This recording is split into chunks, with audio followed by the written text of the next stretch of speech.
Welcome, everybody. My name is Kelly Piper. I am with the California Healthcare Foundation, and I'm very excited to announce this opportunity in alignment with our goals to drop opioid overdose deaths across California. And this is a collaboration with Smart Care California. I'm going to be going through a slide deck that I hope will answer questions that you have about this opportunity for toolkit and a resource catalog. We will also offer opportunities to write in questions that we'll answer during the webinar. And if you also have questions that you don't get to, you can email us and we'll be collecting them in a frequently asked questions document.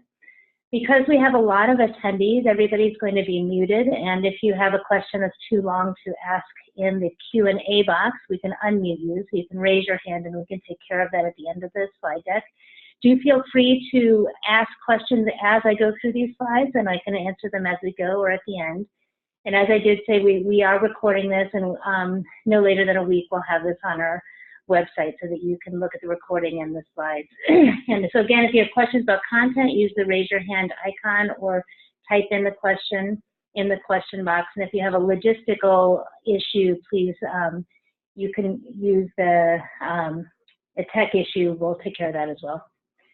So in this slide deck, what I aim to do is very briefly go through some of the background of how CHCF is working with partners to fight the opioid epidemic, talk about what Smart Care California is, talk about the opportunity for the toolkit or change package, and this is a funded opportunity from CHCF. We also want to talk about the resource catalog. We're not providing funding, but we do think it would be useful to collect experts who are available to help health plans and delivery systems and provider groups with three of the main issues we've heard repeatedly. One is helping health plans launch opioid safety initiatives, working on academic detailing for outlier prescribers, and then incredible high demand right now is people to help primary care practices and other settings with medication-assisted treatment for opioid addiction. Then we'll go through the timeline and the process, and we'll have time for questions at the end.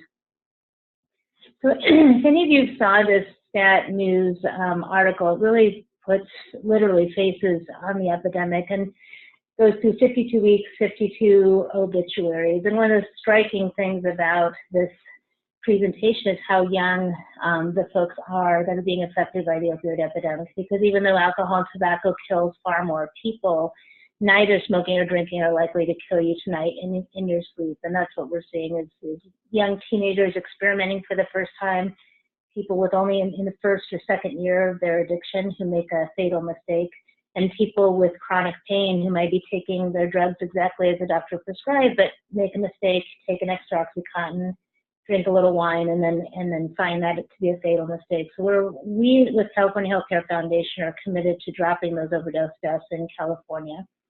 We're working on 4 systematic strategies, and these are adapted from the federal announcement of the opioid initiative back when Sylvia Burwell was the secretary. The first category is prevention and to prevent new starts. This is really working to prevent a new generation of people from being dependent on long-term opioids, either for chronic pain or falling into the pathway of addiction. The second category of work is safer management of chronic pain, and our focus has been working with those at highest risk of death. Those are high-dose opioids or combining opioids and sedatives. And the main point of this work is to try and avoid unintended consequences that we're seeing when, for example, doctors say, I'm not going to use opioids at all, or I'm going to cut everybody off. That puts people at risk and unnecessarily. The third category is treating addiction effectively, making sure that medication-assisted treatment is broadly available at all points in care across California. Ultimately, we won't drop deaths unless it's easier to get treatment than it is to get heroin. And finally, stopping deaths with harm reduction. So these are things like getting naloxone in the hands of first responders and family members, making sure needle exchange is available to help make sure people make safe choices until they're ready to get into treatment. And we have major campaigns going across California, all of them coordinated by the California Department of Public Health, who leads a statewide opioid safety work group, where all state agencies and all these major California initiatives meet regularly to update each other and coordinate to make sure that all of the work is pointed in the same direction. So many of you know CURES 2.0 is our prescription monitoring database that was redesigned to make it easy for clinicians to use it to identify their highest risk patients, and also designed to submit data to a dashboard so we can track our progress. The California Opioid Safety Network is our network of local coalitions, and I'll talk for a minute about that. Smart Care California was pulled together by public purchasers representing 40% of California lives. That's Medi-Cal, Covered California, our health exchange, and CalPERS, who manages all healthcare for state employees and retirees. And finally, the Department of Healthcare Services, which runs our Medicaid, Medi-Cal program, is launching 2 major treatment initiatives that I'll go through briefly, because ultimately the work that we're trying to encourage all ties into these statewide campaigns. So first hitting the Medi-Cal, the Department of Healthcare Services launched the Drug Medi-Cal Organized Delivery System, which is essentially changing how all addiction treatment is delivered, organized by local counties to ensure that people with any addiction, whether it's to alcohol, methamphetamine, opioids, they all have access to the full spectrum of care from outpatient to inpatient treatment. And this is a real game changer, and is something that's being watched nationally. This is a new way to deliver drug treatment in a Medicaid program. And all of those orange counties have submitted applications to launch the Drug Medi-Cal program.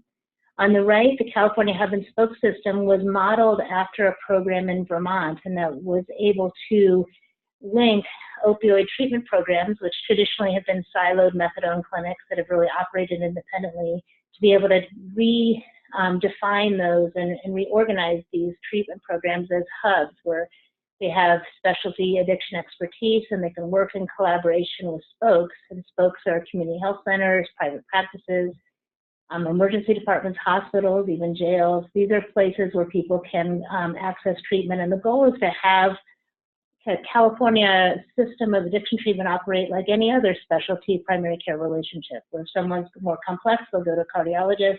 If they're more stable, they can come to me as a family doc. The same idea. As a family doc, I can treat addiction in my own office or in my clinic, but if someone's more complex or need help, the hub is there to assist. And that's a huge culture shift, but it's something that's an ambitious project that is led by the Department of Healthcare Services. The California Opioid Safety Network is bringing together local coalitions from across our state. Currently, we have 31 counties represented in this network.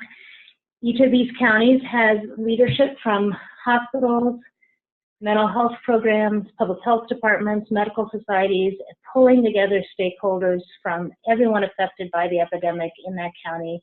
And the goal is to look at the county's data and together come up with a strategy to try and hit those 4 goals of preventing new starts, better management of chronic pain, making sure addiction treatment is available, and deploying harm reduction techniques. So this effort now is led by the Public Health Institute Center for Health Leadership and Practice, and they're going to be launching this new California Opioid Safety Network. This was started 2 years ago by CHCF, and now it's grown even bigger, and so they're doing a valuable service in helping us provide more technical assistance, training, and network support for these coalitions.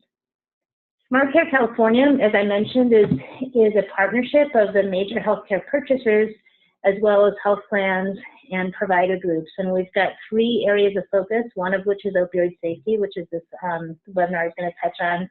This group is also working on lowering inappropriate C-sections and better managing low back pain. So the goal for Smart Care California is to have better care, less waste in our system, and aligning purchasers, plans, providers, and consumers around these 3 priorities. Smart Care California's work on opioids, I'm going to go through a few examples of what they've done. CHCF commissioned 2 papers looking at how health plans approach the epidemic. First, broadly on the opioid epidemic in general, and the second on the right is focused on how health plans, whether they're in Medi-Cal or commercial sectors, can amplify addiction treatment access, making sure MAT, or medication-assisted treatment, is available broadly. So Smart Care California endorsed these publications.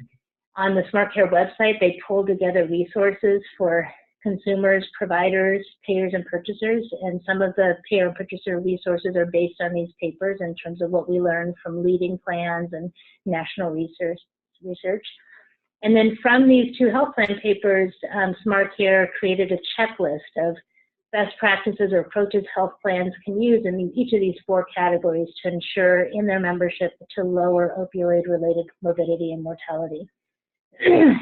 When we looked at what does it take for a health plan to launch a system-wide opioid safety initiative and actually make a difference in their membership, we thought there's several key components, and a toolkit, a checklist alone is not enough.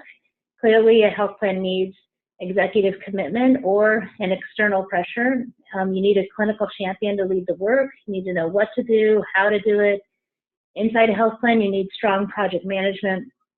You have to be able to measure progress. And when we thought about what could help health plans move along this pathway, at least for those plans who haven't already launched a major opioid safety initiative, we looked at each of these things, and we think about, we can't create executive commitments, but certainly the SmartCare purchasers could encourage or pressure, even put in contracts with their plans, the need for that health plan to launch an opioid safety initiative that covers each of these 4 areas. So that's something that SmartCare California is working on, is how can the purchasers support the plans in moving along this journey. Clinical champion is something we can't create, but certainly knowledge of what to do could be done with this toolkit or change package. So the goal for this toolkit is to adapt the checklist so the health plan could do a self-assessment by department to look at what's in place and what's not in place. It could help with how to make change by creating model implementation plans. It could support project management infrastructure within the plan by creating a model that could jumpstart internal efforts. And ultimately, it can help with measuring progress by creating sample dashboards. So we really are counting on you who are going to apply for this opportunity to help us figure out what's the most useful way for a toolkit or change package to be deployed. But these are the components that we think make the most sense, that would be most likely be useful for plans who are trying to take this on. We don't know how much this would cost, but we allocated up to $100,000 to support a firm or consulting group to create this health plan toolkit or change package.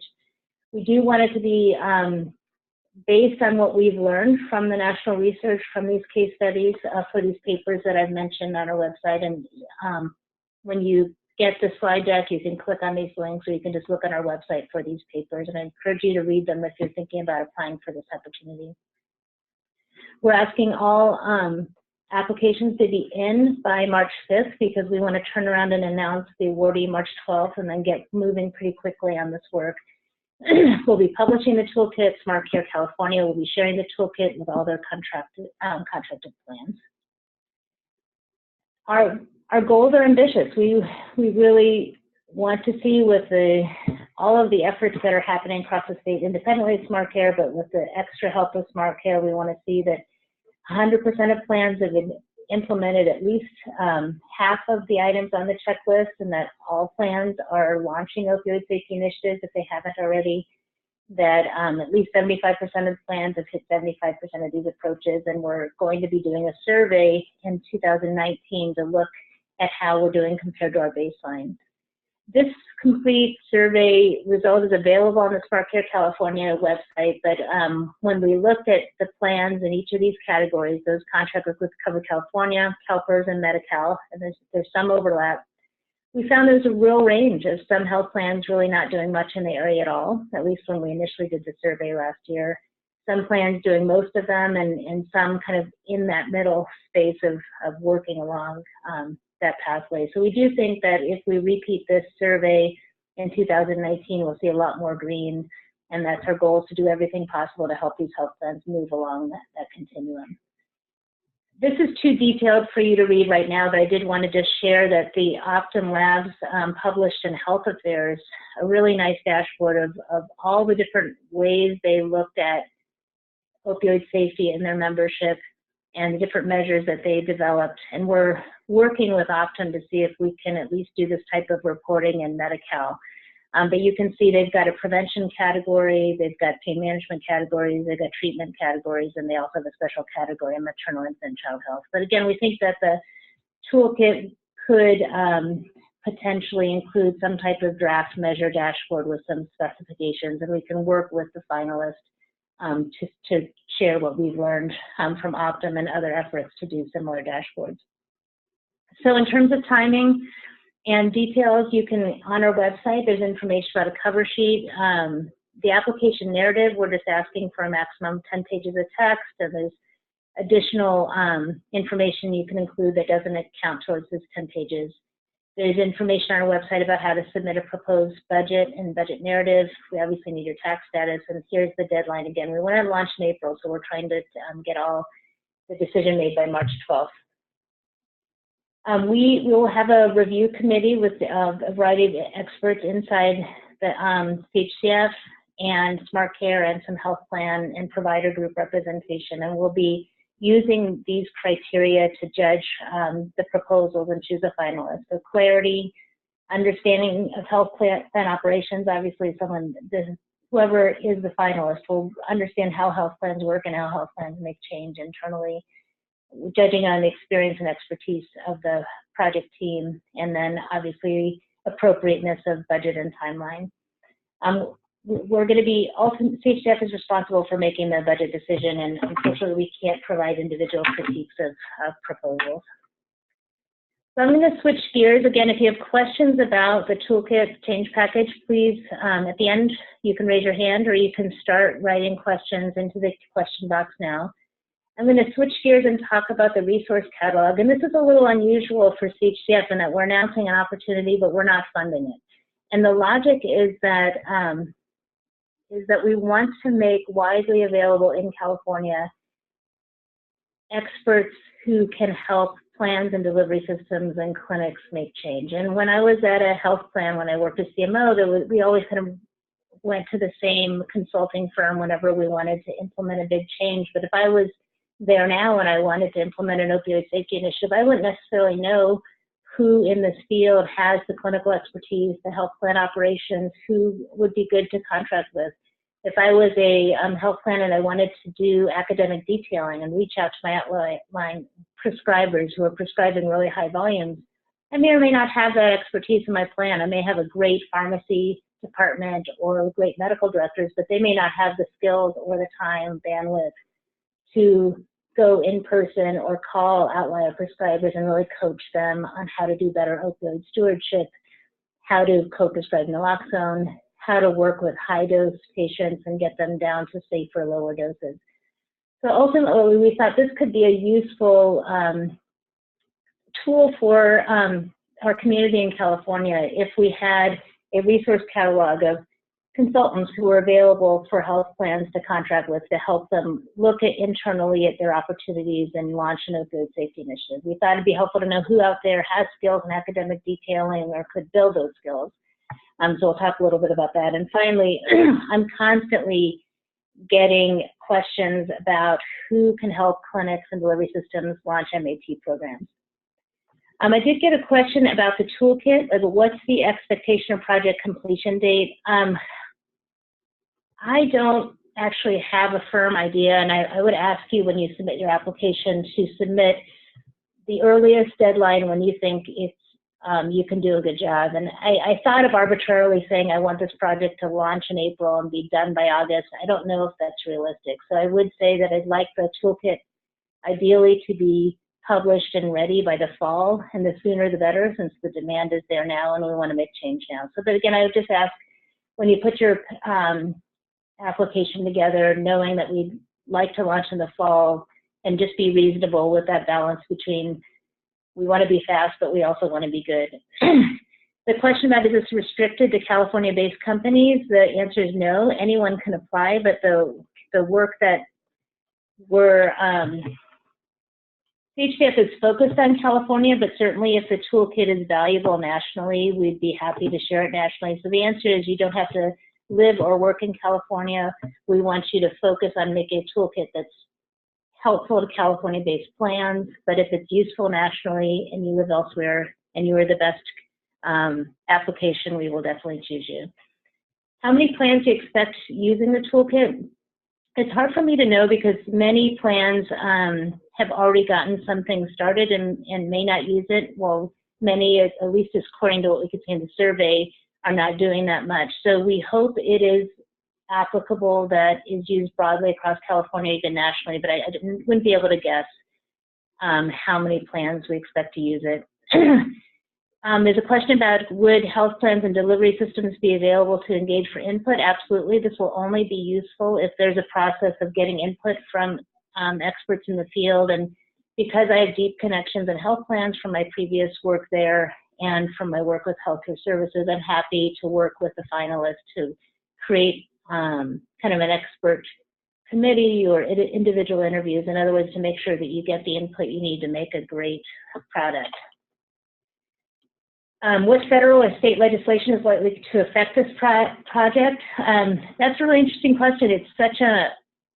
It's moving fast. I mean, legislation is actively being proposed, for example, that would limit the number of days that you could write a prescription for opioids. So obviously the toolkit would be expected to be accurate within existing law, knowing that laws will change that ultimately may change certain components of what health plans have to follow, but we can't predict that. So I guess I would say that we would just expect you to work with existing law and knowing that things change with time. So there's a lot more questions specifically about the toolkit, but let me actually go through the resource catalog and then I'll get back to those questions. So again, the resource catalog is meant to be a utility available for California plans, delivery systems, clinics, and let me go through a bit more detail. Applicants can apply for all three of them if you've got expertise in all three, but we would ask you to submit a separate application for each of them.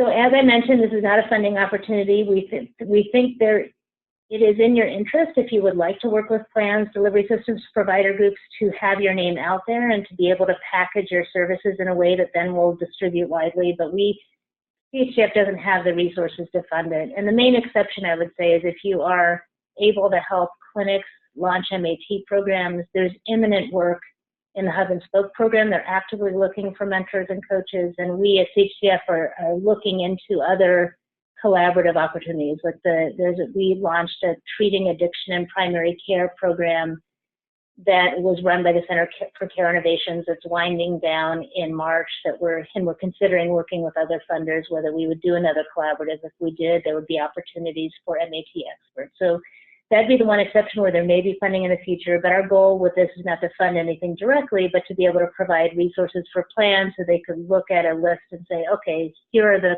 consulting firms with expertise, and they'll reach out directly to you. So again, 3 topics.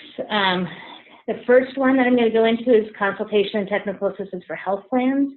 The second is focused on academic detailing, and the third is MAT implementation. So I'm going to go through each of one of those in turn. So the concept for the technical assistance with plans is that we would have a 2-pager that would be on our website, or SmartCare's website would say, here's our firm, here's what we have to offer for plans, here's our expertise, and that would be publicly available. But we'd ask you to write more detail, answering some specific questions that are in the RFP. And the logic being that we would distribute this directly to health plans. I think it would increase the chance that health plans would be interested in contracting with you. But we also want to respect proprietary information. And so we weren't going to have you fill out 10 pages and essentially give away your work for free that other competing firms could look at. So we thought that was the right compromise. I got some input from some consulting firms that we would do a 2-pager kind of prospectus that would say this is who we are, what we have to offer, and then the detailed proposal would only be released to plans and not published. The second topic gets to this idea that some of the more forward-thinking plans, and I'm thinking Partnership Health Plan is a Medi-Cal plan, for example, that was able to drop the total number of members on high-dose opioids by 75% over a couple of years. And they did that by working intensively with individual prescribers. That's easier for a health plan to do when they are a county organized health system and they have all the Medi-Cal members in a geography, and most of their geography is community health centers. It's harder if you're a statewide plan and you may not have the resources, even if you're able to identify who are your outlying prescribers, to do this practice of showing up at that prescriber office, doing a brief intervention in person. We know that detailing works. Pharmaceutical companies have proven that it works, that when you get a I, as a prescriber, am visited by a pharmaceutical company, no one wants to admit it, but it does influence our prescribing. And we saw in San Francisco when they piloted an academic detailing program that made a huge difference. Then for those prescribers, their patient population, their ER visits related to opioids dropped in half when those prescribers who received detailing about co-prescribing naloxone and safer opioids.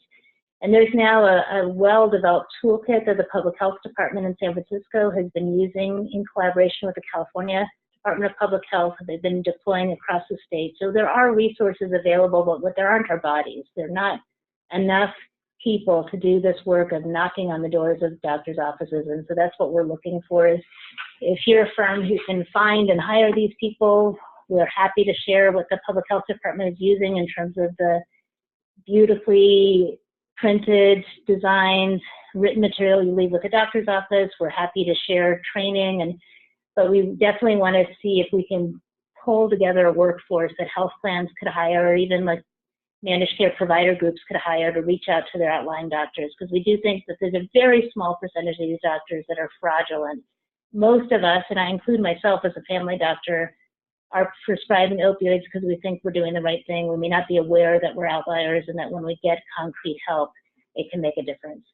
So same thing as before, we're asking you to do a 2-page executive summary of what resources you have available, why an organization would contract with you to hire academic detailers, and then you can add a lot more detail into a detailed proposal that we will, again, only share with plans and not publish on our website.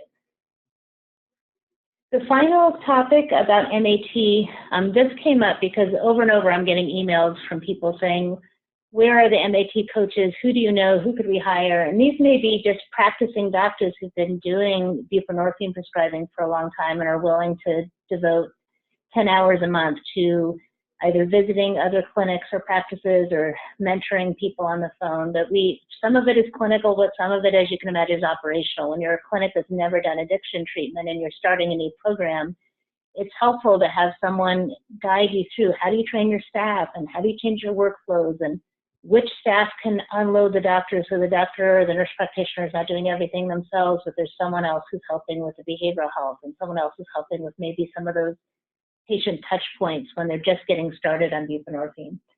So because we realize that a lot of the people who would be great in this are not consulting firms, they may be just doctors working in practices or nurse practitioners who are an expert. We have one fantastic nurse who works in a rural area who's been deployed as a coach. So we're asking you to send a CV and just maybe a short description of your expertise. It might be, I'm Kelly Pfeiffer, I've been a buprenorphine prescriber for 15 years and I help 3 clinics start their practices. We're just looking for something simple so that we can pull together this resource guide. This will be immediately shared with UCLA, who's organizing a learning program for the spokes in the hub and spoke program. But we also anticipate more work in the future in this area. So all of this work is coordinated, and I did hear that there was some confusion about what was funded and not funded, and perhaps I should have done this in 2 different offerings, but just to be efficient, we put it all together and we're doing the same timeline. So if you're interested in the funded opportunity for the health plan change package, that's due Monday, March 5th. If you're interested in getting your name into the resource catalog for someone who wants to help health plans or physician groups or provider groups or clinics, we're also asking you to send us your information March 5th, and the goal is to pull this resource catalog together by March 19th, and we're going to be working with Smart Care California to get that out. I'm now going to go through questions, both ones that we got in advance of this webinar and the ones that are live. And again, we'll pull all these Q&As together and put it on our website. So we did get a lot of questions about, can I use this RFP to fund my own program in a private practice? The answer is no. The RFP is specifically designed only to fund a health plan toolkit and then only to put together a resource guide. We don't want to do private meetings because we want this to be a fair and transparent process. So any question you have, we'll share with everybody. Individual practitioners are more likely to benefit by being in the MAT implementation category. I don't know if there's any individuals who have enough health plan expertise and to do a beautifully designed change package, but of course we accept applications from everybody. The purpose of the resource guide, as I mentioned, is to help health plans, delivery systems, practice, and clinics with the help they need to fight the epidemic.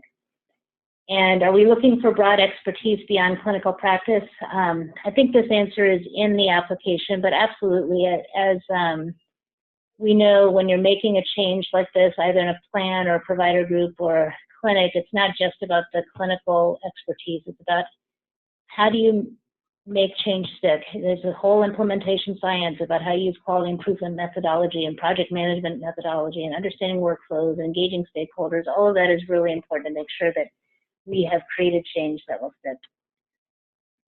All right, so I'm going to now go through, actually one more question.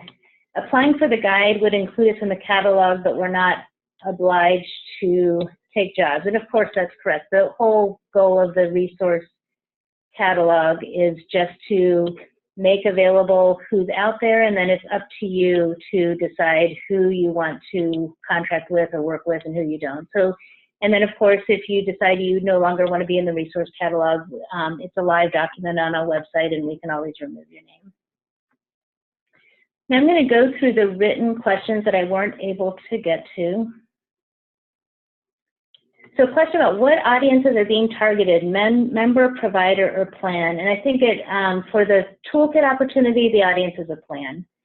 For academic detailing, that audience could either be a physician group, like many of these IPAs or medical groups that are taking risk for their population. They may be interested in getting help with academic detailing. They may even be interested in getting help implementing an opioid safety initiative. So I think any managed care organization, whether they're health plan or provider group, might be interested in the health plan, in the consultation, the topic 1 of the resource guide, or even the toolkit. I anticipate the MAT implementation, the audience is mainly going to be UCLA, CHCF or other funders who are launching projects, or individual clinics or clinic systems that want to implement MAT but are not sure how to do it. I think that answered that question. For distribution, are you anticipating electronic, hard copy, or combination?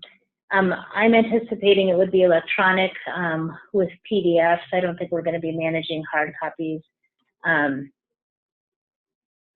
For the resource catalog, what would be the time and resource commitments for agencies listed in the catalogs? I would say that that is up to you to negotiate with whoever is purchasing your services. So what I anticipate is that if I were a consulting firm that wanted to work with health plans, I'll put my information in there, and then when health plans contacted me, I would negotiate the size of the engagement, the financial arrangements, the scope of work, all of that. We're not trying to solve for that in this resource catalog. We're just trying to essentially be a matchmaker and connect people who want help with people who are able to help. Are you expecting training on the use of the toolkit? I think it would be wise to do maybe a webinar or two to kind of walk through the toolkit and what it's about, but I'm not expecting that the creators of the toolkit may necessarily be the ones who then go on site to health plans and implement. And that's why we thought we'll have one toolkit and one consulting firm that creates the toolkit, but then it may be that that toolkit is then adapted by another firm who gets a gig with a health plan and is helping them implement. So the toolkit, what I would like it to be is not like a PDF document that can't be changed, but something that is an editable document, something that a health plan by themselves can take and adapt to their own needs if they don't want outside help or need it, or that other consulting firms can take and adapt to the needs of health plans. So what we are hoping for is to manage the spectrum of need from health plans who have their own clinical champion, who just may need some help and tools to implement, from plans who are starting from scratch and need to bring in outside consultants to help them from the self-assessment to creating a work plan to actual implementation. Is this opportunity for the development of the toolkit, the dissemination of the toolkit, or both?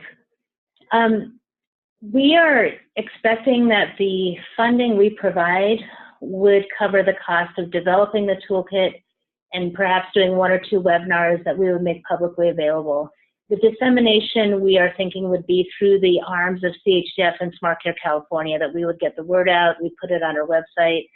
We would take care of the dissemination. Of course, if a firm who's created the toolkit wants to augment that dissemination with their own work, that of course is fine. Do you expect that plans will be willing to share information, approaches, and metrics with each other? You know, this was interesting. We have found that plans are really interested in collaborating on this because the opioid epidemic is really creating a public health mindset in the eyes of plans. Like, I've talked to commercial for-profit plans, and they're about making an impact because they see themselves as agents of public safety for their members and for their communities. So it's been interesting that I've seen more collaboration in this area than I would see in other areas where a plan might keep their cards close to their chest because it would offer some competitive advantage. So when CHCF commissioned the white paper on what health plans are doing about opioid safety, we did case studies with Kaiser Permanente in Southern California, with Partnership Health Plan and Blue Shield of California, and they were absolutely happy to share everything that they were doing and learning, and we've found that's been broadly true. In terms of metrics, again, Optum Lab created this dashboard. They put it on in Health Affairs article and have been willing to share that, and we are interested in taking that next step and figuring out what are the highest yield metrics that then all California plans could report on together. And we're just at the beginning conversations about that. But again, I think that has been something that we in California are proud of, that there's been a lot of willingness to share because we know that we're all affected. Okay, the instructions don't say that bios and resumes are part of the application, but would it be okay to include this under Section 4 project approach? So bios and resumes in each of the sections, and I don't have it off the top of my head, but we'll make sure it's in FAQs. Each of the sections should say whether for that project bios and resumes count in the 10 pages. I believe that the toolkit we're allowing appendices, but that for the other resource catalog, we just don't want to be managing 100-page applications. So for the resource catalog, we'd ask you to, everything that you want to submit to us, keep under 10 pages. For the toolkit, you can add appendixes that don't count, and that should be clear in the RFP. We understand that Smart Care California's checklist for health plans providers, that the checklist provides the framework and change package. Do you expect the firm to research the efficacy and relative value of each approach? And do you expect the firm to develop one or more toolkit items for each approach of the 48 total?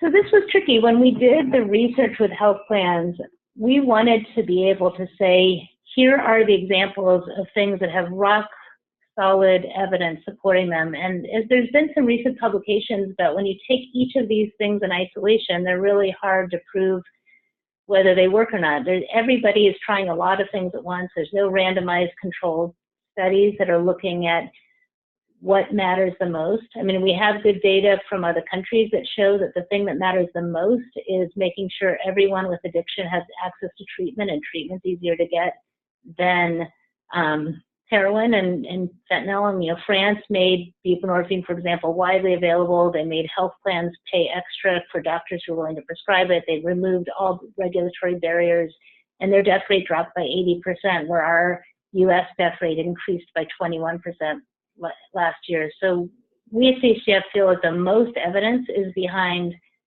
MAT access and harm reduction, and that we believe that because deaths increased linearly with more opioid exposure and more prescribing, that finding a way to bend that prescribing curve and get prescribing down as a whole will decrease deaths, but that's with the caveat that we're not punishing people who are dependent on opioids by cutting them off, because we know that long-term opioid dependence creates changes in the brain that are not compatible with functional survival. And so I would say that we would expect, the toolkit came together out of a lot of national research and investigation of plans. We would not expect a linear relationship between everything on the toolkit to correspond to one part of the section, but we would expect that the there's going to be bucketing of, there's a bucket of formulary practices that are informed by evidence that we would expect to be in the toolkit, and a whole bunch of them are in the checklist. So again, this may be something that we work out individually with the finalists in terms of how to translate those checklist items into a toolkit. But our initial expectation would be looking at each department. These are things that member services can do. These are things that the pharmacy department can do. These are things that the care management, medical management department can do. And checklists all kind of buckets themselves into department by department. Hopefully that's helpful. Okay. Sarah Lewis has a question. For the resource catalog topic 2, that's the academic detailing, it states that the California Department of Public Health and SFDPH will share training and education materials, and they may be able to train contractors interested in doing this work.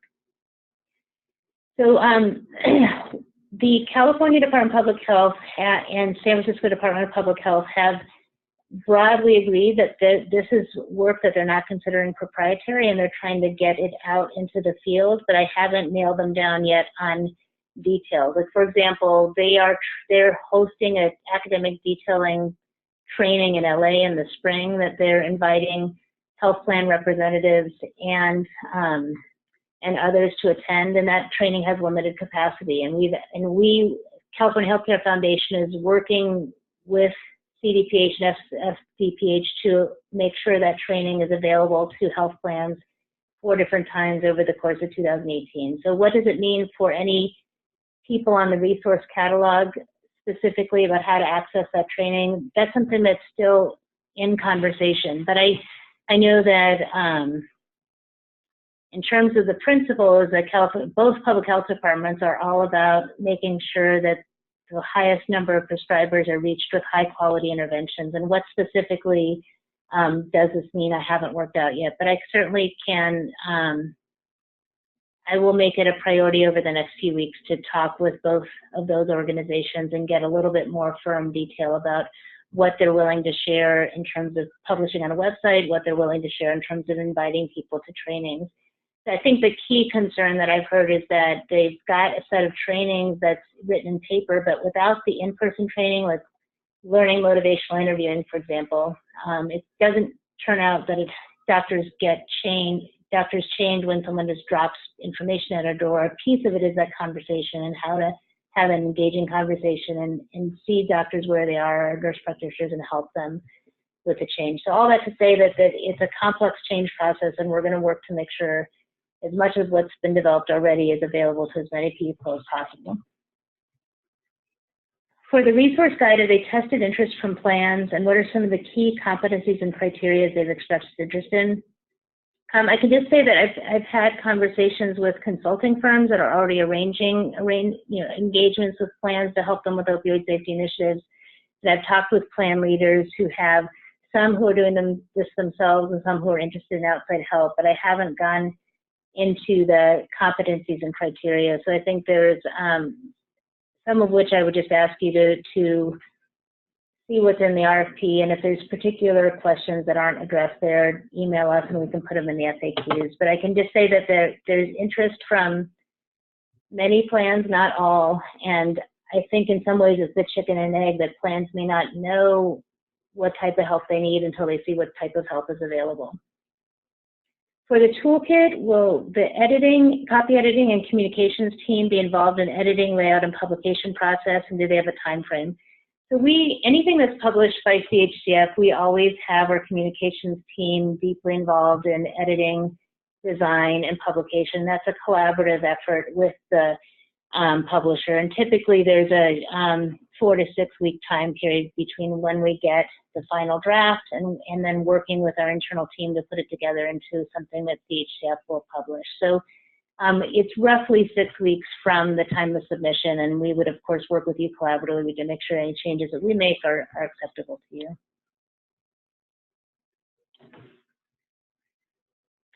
Does CHCF feel that the current literature referenced in the RFP adequately addresses the role of health plans in the opioid crisis and the best strategies to combat it, or additional prospective research expected? I think it's adequately researched that health plans have a role in the opioid crisis. If you're thinking of it quite simply, they're paying for the medications, they're paying for the consequences of untreated addiction. Like, for example, even Medi-Cal plans that have substance use treatment carved out.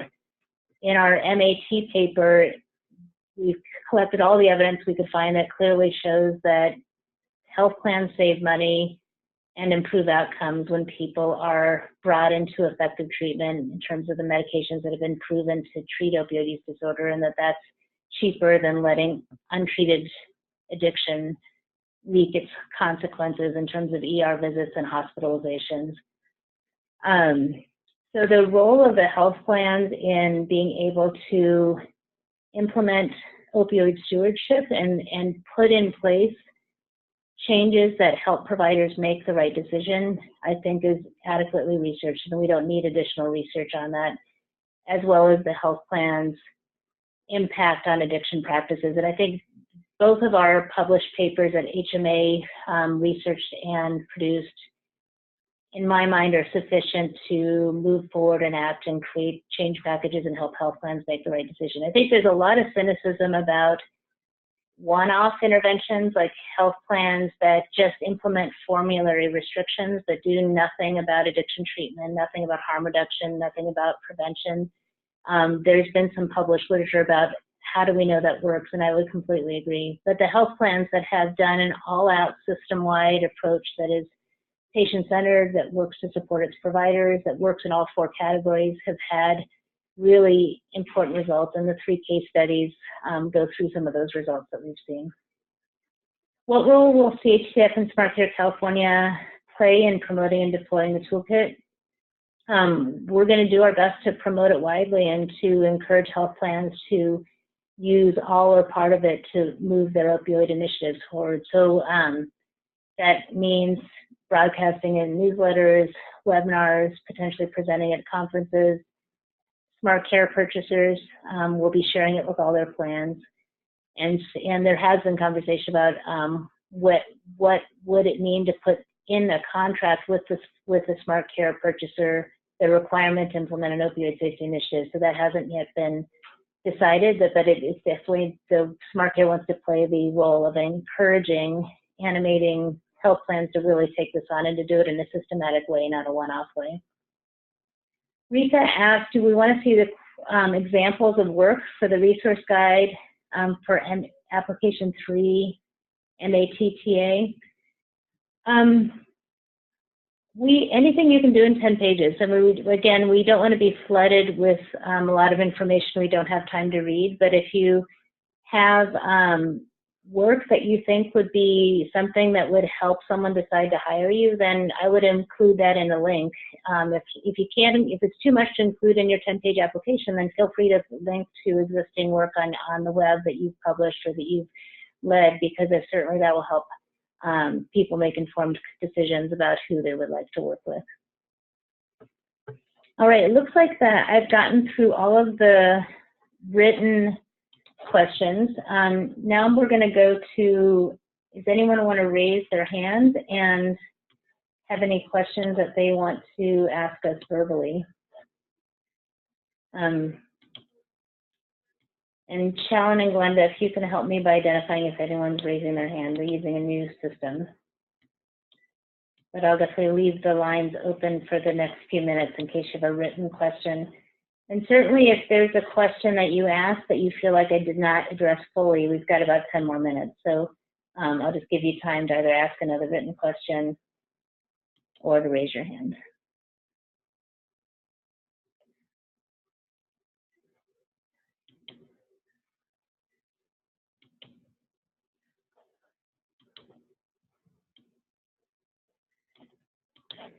All right, so it looks like we don't have any other questions. Oh, I see one hand raised by Valerie Miner. You're open. You can speak. You're no longer muted. Unless that was a mistake. Is there anybody? Valerie, did you want to say something? Yes, thank you. Okay, go ahead. Thank you. The question is, if you could please recap the components that are expected for the toolkit. The components that are expected. So can you say a little bit more? So, so you spoke to the expectation that it would address how. Right. Thank you.